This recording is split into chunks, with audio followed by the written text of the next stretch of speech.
Thanks, Kuba. Do you hear me? Yeah, I believe. So, thanks for the introductions. Yes, Polybox, all the sync and share storages are called something like boxes. We also called it box. Poly, why our school, our university was once called Polytechnicum. So that's why the name is for.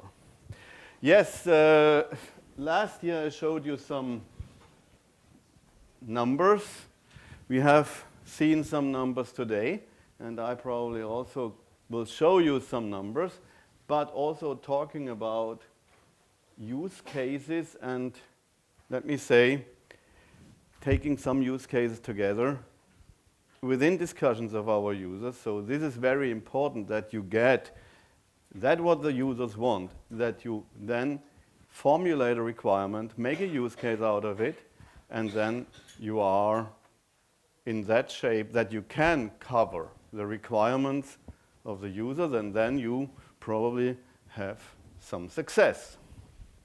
So a short review. We started in 2013 getting productive with our service, and as a lot of people have shown this afternoon, and one of the guys have been asked concerning feedback.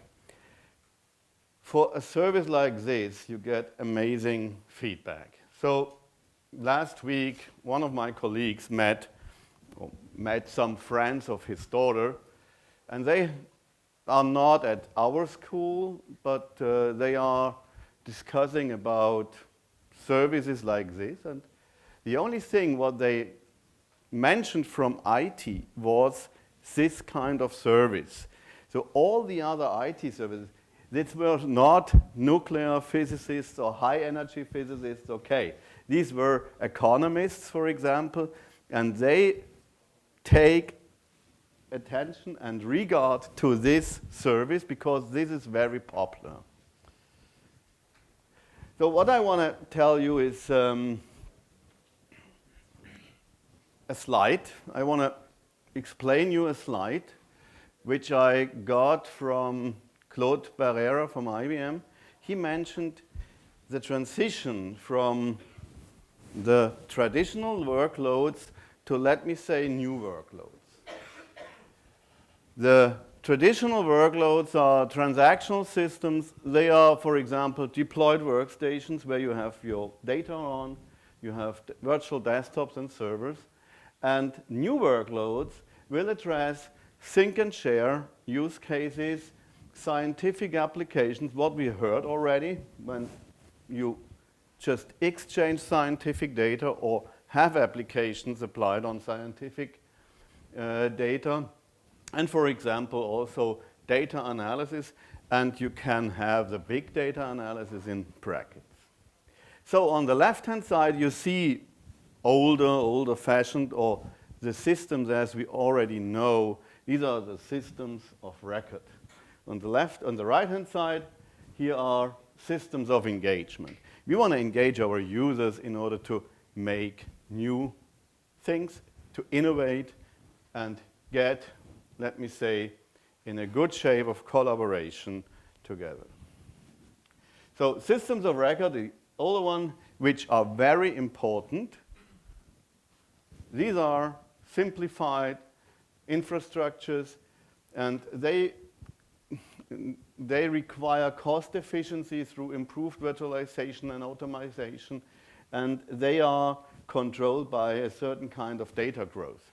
But as applications, these are really important applications, as for example, your human resource record, what you have in your enterprise, for example. So you cannot dismiss systems of record. They are important, but they are not the systems of the future of immense data growth, I believe. On the other hand side, the systems of engagement, they will enable newer use cases. And now I come to that topic, the mobile use case. If I look, I'm standing here and I see you all behind your laptops. So this is a mobile work use case, because you are connected. You have your data probably in a file sync and share folder, which gets synchronized to your home storage. Probably behind this storage you have a backup employed. And all your laptops, I believe, are strong enough to pre-process, to pre-parse probably some data. To take data from data acquisition boxes. And if you are traveling, you can look onto your data. And now there is a big question. Today, a laptop like this, probably 500 gigs, 1 tera, it's strong enough, as I already mentioned, to pre-parse data for scientists. But these data probably do not fit into, like we have, 20,000, 21,000 users box, polybox, sync and share storage, because it's very special. So what we want to do is providing our scientists, our people, probably not the students because they do not have so much data, if they are going to have their PhD thesis, for example, yes, okay. But when they are normal students, they get their quota of about 50 gigs. So I stand for some quota. We have heard today, no quota is the game today, but I believe for students it should be something like quota storage. What we did, we did a procurement last year, and in order to get the requirements, what the people want, what our scientists want, what our scientific people want, we made a so-called storage requirement project, and we discussed their use cases and the requirements.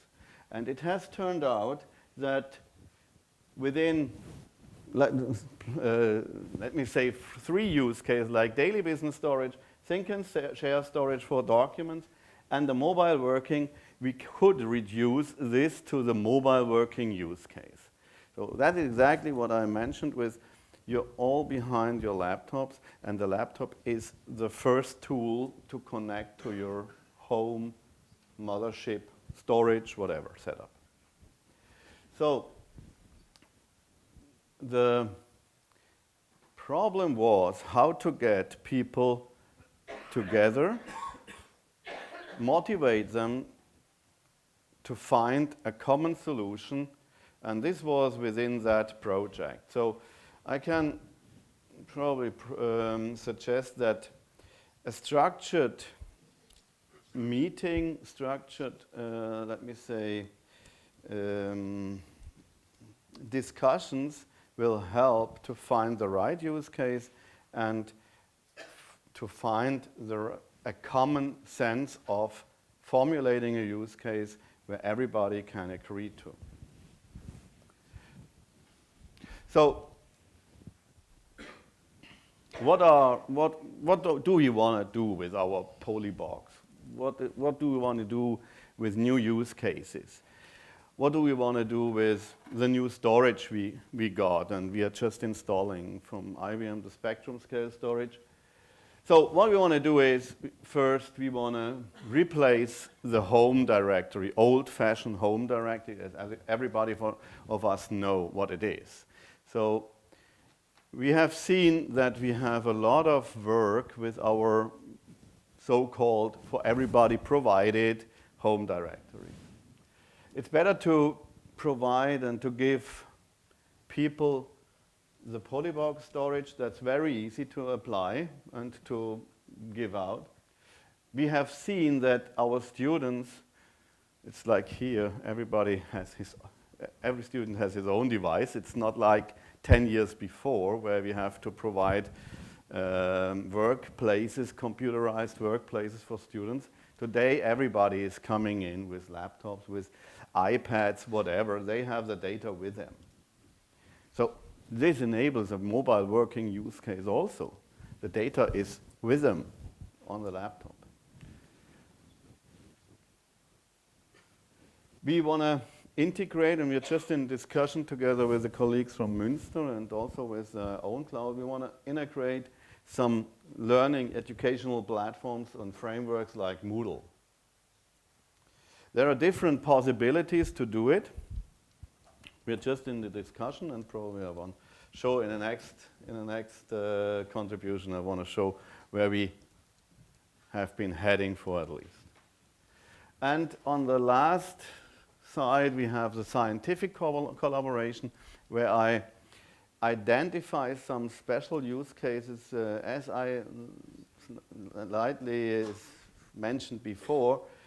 If somebody is traveling around, he gets data, and he wanna on his travel bag or whatever, he wanna pre-pass data in order to get the right interpretation of the data just at his fingertips, and then after all data is collected, data is computed on a HPC cluster.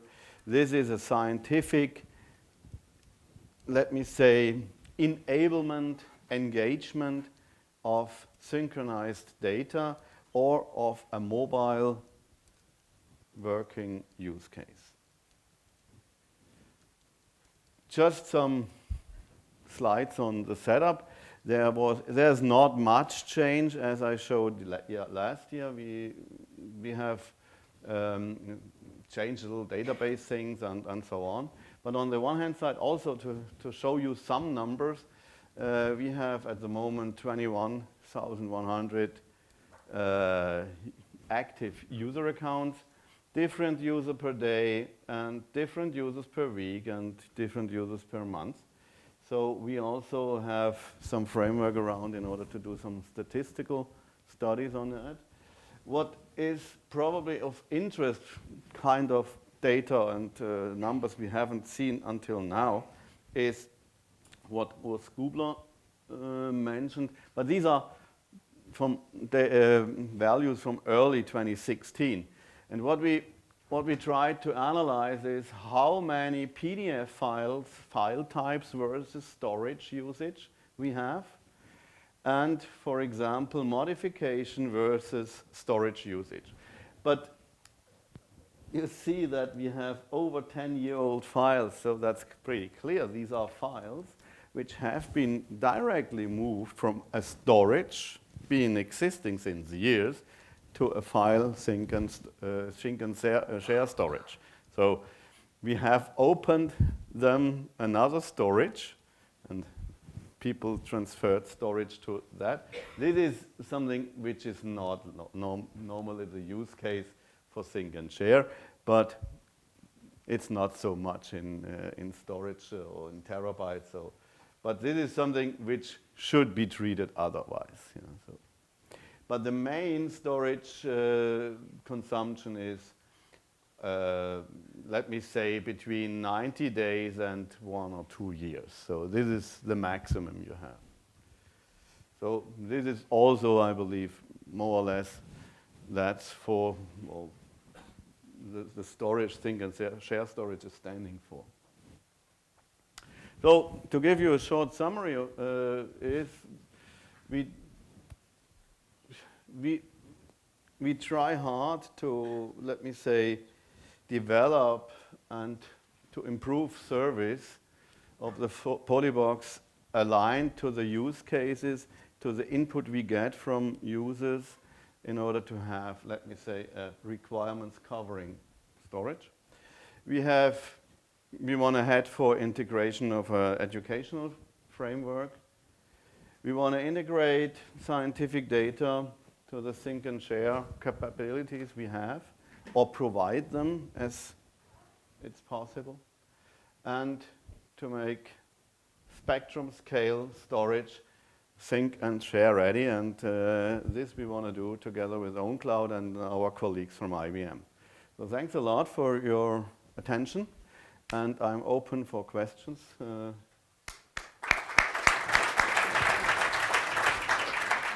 Okay, are there any questions for Tilo?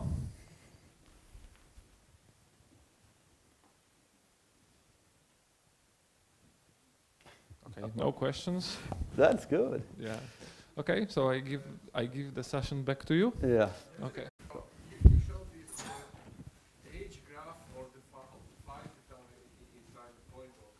Yeah.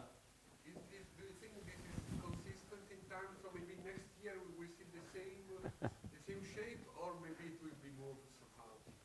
Do you have any Just, idea? just to be back, let me just. I mean, this one. Yeah. Yes, probably. If we, for example, take a change or want to make a change and tell people, hey, it's better to keep your data, old data, not in that think and share storage.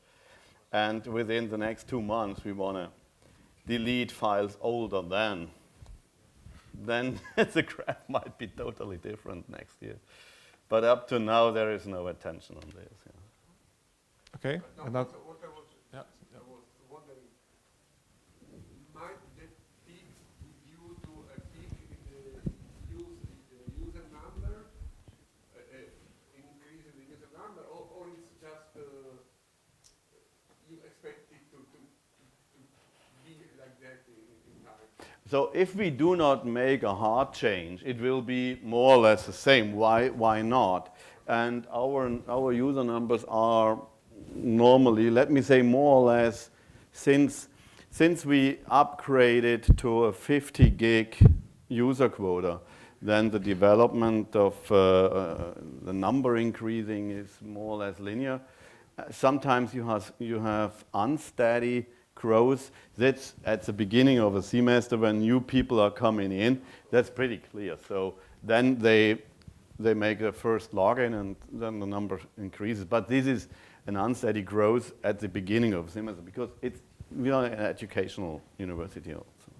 okay, before we go to the next question, I have a general question to everybody here that if are people in general would people in general be willing to share this kind of data about their systems, and maybe we can learn something about that, also the way our users use these systems, and maybe not only this kind of things but also other kind of metrics that maybe we can discuss tomorrow on the summary session. This might be a very good idea. So in order to have some, let me say, KPI-like dashboards where everybody is participating in. So Yeah, for example. that's a good idea. Yeah, we can discuss that tomorrow on the summary sessions. Please, next question. So it's related to the same thing. It would be very interesting to compare these results to the access dates. Yeah.